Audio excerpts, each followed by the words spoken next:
नमस्कार। आज आपके सामने अन्नदाता कृषक की बात कर लेता हूँ।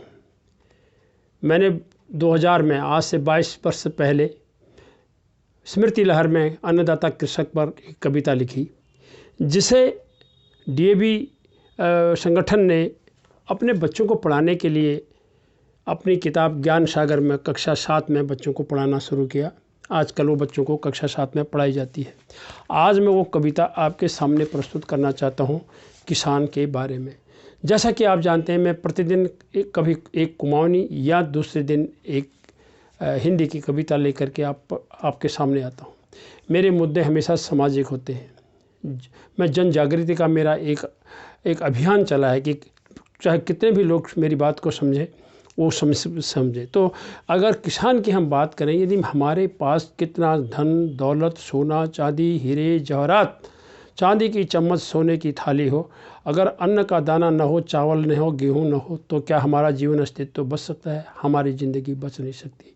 ये सब कौन उगाता है? किसान उगाता है। किसान की ही वजह से प्रत्यक्ष अप्रत्यक्ष रूप से हमें सब कुछ मिलता है। हमें दूध मिलता है, फल मिलते हैं, सब्जी मिलती है, ईंधन मिलता है।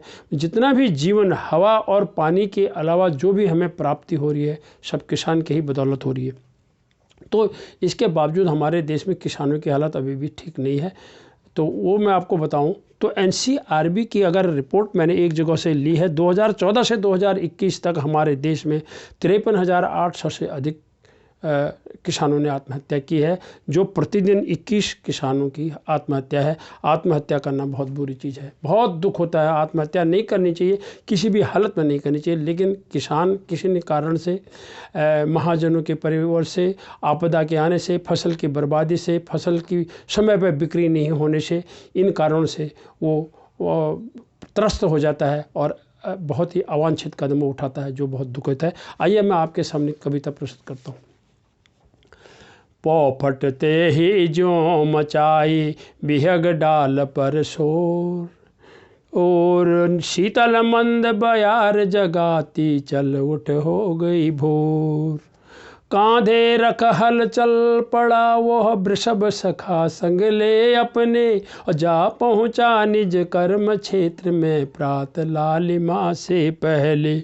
परिश्रम मेरा दीन धर्म है, मंदिर है खलिहान, पूजा अर्चना खेत है मेरे, माटी में पाऊँ भगवान। कर्म क्षेत्र के रण में संग है सुत बित बनिता और परिवार, अन्न की बाल का दर्शन करके पा जाता मैं हर्ष अपार।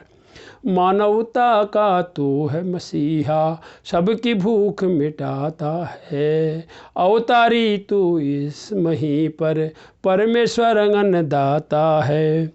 कृषक तेरी ऋणी रहेगी सकल जगत की मानवता, यदि न बोता अन्न बीज तो क्या मानव कभी टिक पाता।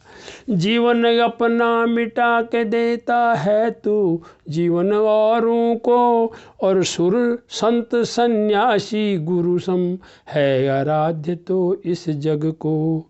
धन्य है तेरे पंच तत्व को जिसे रचा है तन तेरा, और धन्य है तेरे पंच तत्व को जिसे रचा है तन तेरा, और नर रूप नारायण है तू, तुझे नमन सत सत मेरा, तुझे नमन सत सत मेरा। पौ फटते ही जो मचाई बिहग डाल पर शोर, शीतल मंद बयार जगाती चल उठ हो गई भोर।